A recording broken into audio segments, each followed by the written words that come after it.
শীঘ্রই দেশে ফিরছেন বেগম খালেদা জিয়া।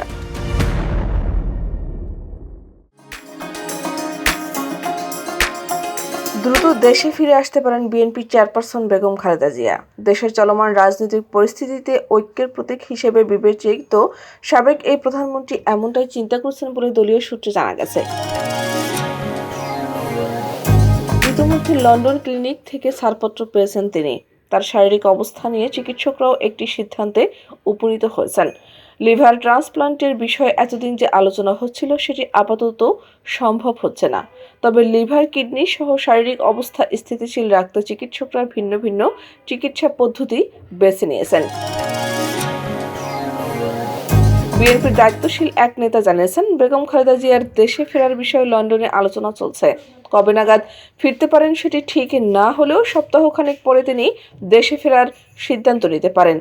বেগম খালেদা জিয়াকে হাসপাতাল থেকে ছেলে তারেক রহমানের বাসায় ওঠে তার সাথে যাওয়া মেডিকেল বোর্ডের সদস্যরা সহ অন্যরাও সেখানে অবস্থান করছেন। ধারণা করা হচ্ছে একসাথেই তারা দেশে ফিরবেন। কাতারের আমিরের দেয়া বিশেষ অ্যাম্বুলেন্সে দোহা হয়ে লন্ডনে যান খালেদা জিয়া। জানা গেছে, আমিরের পাঠানো অ্যাম্বুলেন্সে তিনি লন্ডন থেকে ঢাকা ফিরতে পারেন। বিএনপির সিনিয়র এক নেতা জানিয়েছেন, স্বৈরাচারের বিদায়ের পর অন্তর্বর্তী সরকার ক্ষমতায় থাকলেও রাজনৈতিক পরিস্থিতি নিয়ে উদ্বেগ উৎকণ্ঠা কেটে যায়নি।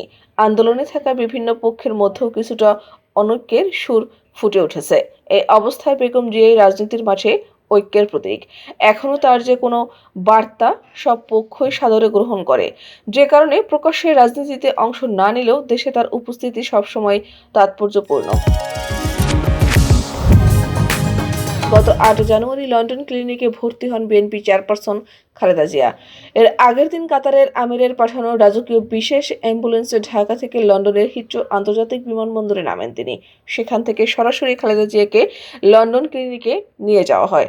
১৭ দিন চিকিৎসার পর হাসপাতাল থেকে ছাড়পত্র পেয়ে ছেলের বাসায় উঠেছেন তিনি। শুক্রবার বাংলাদেশ সময় রাত ৩টায় লন্ডন ক্লিনিক থেকে নিজে গাড়ি চালিয়ে মাকে বাসায় নিয়ে যান তারেক রহমান। বেগম জিয়ার ব্যক্তিগত চিকিৎসক অধ্যাপক AZM জাহিদ হোসেন বলেছেন, লন্ডন ক্লিনিকে ম্যাডামকে ছুটি দিয়েছে। এখন উনি দলের ভারপ্রাপ্ত চেয়ারম্যান তারেক রহমানের বাসায় উঠেছেন। তিনি জানান, আপাতত বাসায় বেগম জিয়া লন্ডন ক্লিনিকের অধ্যাপক জন প্যাট্রিক কেনেডি ও অধ্যাপক জেনিফার ক্রসের তত্ত্বাবধানে চিকিৎসাধীন থাকবেন। আমরা যারা ম্যাডামের চিকিৎসায় আছি তারাও এ কাজে সার্বক্ষণিক নিয়োজিত থাকব। সেইভাবে বাসায় সব ব্যবস্থা করা হয়েছে। জন প্যাট্রিক কেনেডি সহ সব বিশেষজ্ঞ চিকিৎসক যুক্তরাষ্ট্রের জন হপকিন্স হসপিটালের বিশেষজ্ঞ চিকিৎসকরা বিএনপি চেয়ারপারসনের সব রিপোর্ট পর্যালোচনা করে তাকে ছাড়পত্র দিয়েছেন।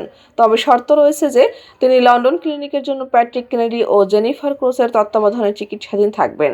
এদিকে স্বাস্থ্য ঝুঁকির কারণে লিভার প্রতিস্থাপন সম্ভব হয়নি বলে লন্ডন থেকে বিএনপি চেয়ারপারসনের মেডিকেল বোর্ডের প্রধান অধ্যাপক শাহাবুদ্দিন তালুকদার জানিয়েছেন। তিনি বলেন, ম্যাডামের শারীরিক অবস্থা আগের চেয়ে ভালো। স্বাস্থ্যগত ঝুঁকি বিবেচনায় লিভার প্রতিস্থাপন সম্ভব হয়নি। লন্ডন ক্লিনিকের চিকিৎসকরা লিভার সার্জারি অ্যালাউ করেননি। ম্যাডামের হার্টের সমস্যার সমাধান হয়েছে। এখন সমস্যা মূলত কিডনিতে। এবার হাসপাতালে যে চিকিৎসা ছিল তা লন্ডন ক্লিনিকের চিকিৎসকরা সাপোর্ট করেননি। তারপর নতুনভাবে কিডনির চিকিৎসা শুরু হয়। কবে দেশে ফিরবেন খালেদা জিয়া এ প্রশ্নের জবাবে এই চিকিৎসক জানান, বলা যায় মূল চিকিৎসা শেষ, এখন ফলো আপ করতে হবে। কবে দেশে ফিরবেন এটা ম্যাডামের উপর নির্ভর করছে। শুক্রবার লন্ডনের স্থানীয় সময় রাত ৯টার পর লন্ডন ক্লিনিক থেকে বেরিয়ে তারেক রহমানের গাড়িতে ওঠেন খালেদা জিয়া। এরপর তারেক নিজেই ড্রাইভিং সিটে বসেন। গাড়ির সামনের সিটে ছিলেন পুত্রবধূ ডাক্তার জোবাইদা রহমান। বাসায় পৌঁছলে খালেদা জিয়াকে অভ্যর্থনা জানান তারেক রহমানের মেয়ে জাইমা রহমান, মরহুম আরাফাত রহমান কোকোর 2 মেয়ে জাভিয়া রহমান, জাহিয়া রহমান এবং তাদের মা সৈয়দ শর্মিলা রহমান।